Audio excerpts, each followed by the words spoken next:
Okay, so here we are, right on the brink. The talks between the US and Iran, they're at a serious tipping point. And according to a pretty sharp editorial from Don.com, this could go one of two ways: a truly historic peace deal or a devastating new conflict.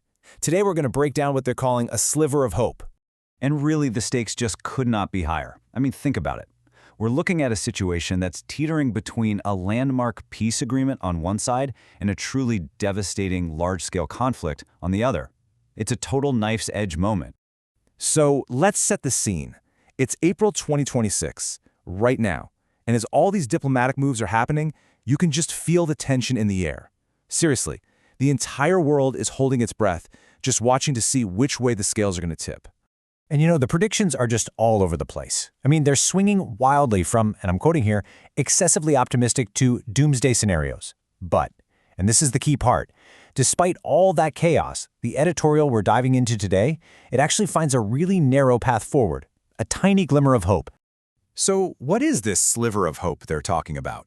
Well, despite all the really dire warnings and doomsday scenarios, this editorial makes the case that the dialogue, it's not dead. Not yet. In fact, there are some pretty concrete signs of progress. And this isn't just wishful thinking. The evidence is actually pretty solid. For one, both sides have indicated they're willing to meet again. And get this, it could happen as soon as this week. President Trump himself has even hinted that talks could resume, and Pakistan is being talked about as a possible neutral location for this next super critical round. And it's not just the US and Iran in a vacuum here. Oh no, you've got other countries, especially Pakistan, working like crazy behind the scenes. The editorial says diplomats are literally working overtime to stop the whole thing from collapsing because they know just how much is riding on this for global stability. Okay, so that's the good news. But all this optimism, well, it runs smack into a brick wall, right? Because if a deal were easy, it would have been done ages ago. The talks are totally stalled right now, and it's because of two huge sticking points. All right, so let's break these two down. First up, you've got Iran's nuclear program. The US is demanding what it calls enough flexibility from Tehran on that front. And then, number two is the Strait of Hormuz, that absolutely critical waterway for global oil. Freedom of navigation through there is a massive point of contention. These are the two giant mountains they've got to climb to get to a deal. So, to really get why we're at this stalemate, we've got to look at where each side is coming from. Let's kick things off with the view from Washington. So, the official U.S. position, which we're hearing a lot from Vice President J.D. Vance, is really a mix of demands and just raw power. On one hand, they're demanding that flexibility from Iran, but on the other, they've gone and put a naval blockade on the Strait of Hormuz. And that move has drawn some serious criticism. The editorial notes that some critics are saying the U.S. is just parroting the Israeli line, and you've even got major powers like China calling the whole blockade dangerous and irresponsible. Okay, so that's Washington applying all this pressure. But what about Tehran? What have they actually put on the table?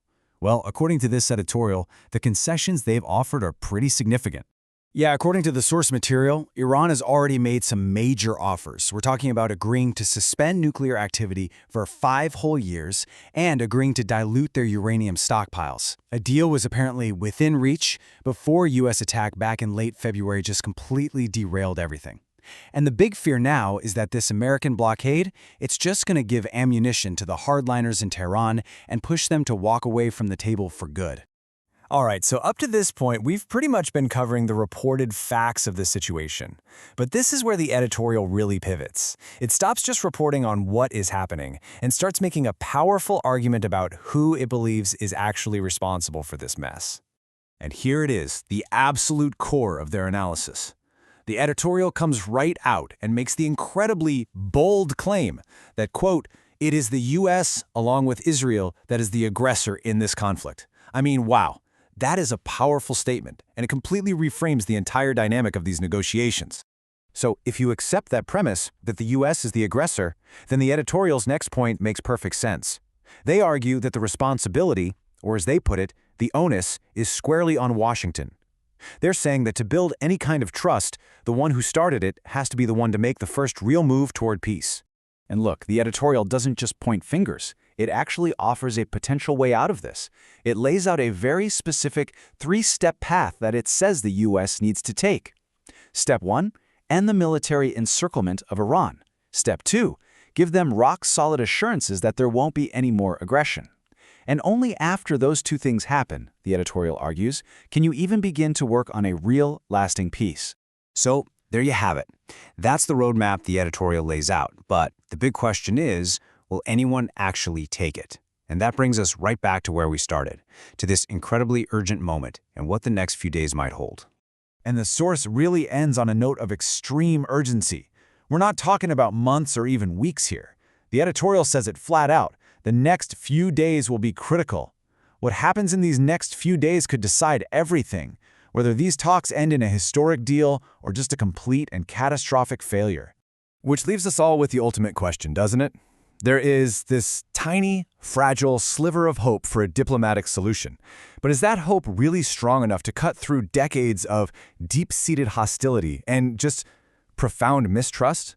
Well, it looks like the whole world is about to find out.